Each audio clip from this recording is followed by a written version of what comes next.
તમારે ત્યાં કોઈ મહેમાન આવ્યા 5 દિવસ તમે કેવા રાખો? ખવડાવો પીવડાવો બધું જ નહીં, વ્યવસ્થિત રીતે તમે એના ઘર કરતાં સારી વ્યવસ્થા કરો. પણ પછી એને કોઈ આવીને પૂછે કે આ ઘર તમારું? ના કે હું તો ગેસ્ટ આવ્યો છું, મહેમાન છું. એમ આપણે આ મહેમાન છે, 50, 60, 70 વર્ષના મહેમાન છે. મારું મનાય છે એનું આપણે દુઃખ છે.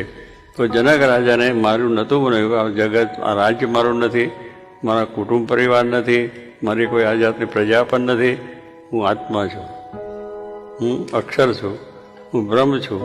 એ જ ભાવથી પોતે વર્તાતો તો એને કાંઈ દુઃખ ના થયું. બધું બરીને ભસ્મ થઈ ગયું. રાગ તો થવાનું છે કે નથી થવું આપણે બધા વિચારો. રાજાને તો પોતે જ્ઞાને કરીને કરવું છે, પણ આપણે અજ્ઞાનમાં છે તોય આપણે જોઈએ છીએ, જાણીએ છીએ કે આ બધું બળીને ભસ્મ થવાનું છે.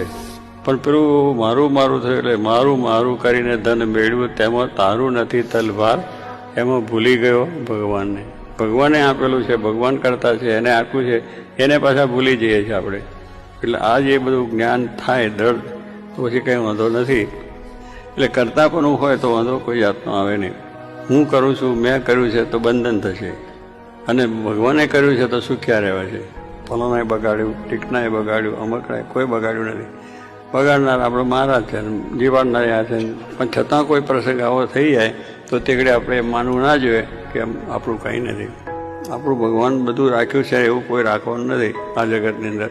અને એમના જે આશીર્વાદ, એટલે કહેવાનું છે ભગવાનને સર્વ કરતા સમજવા.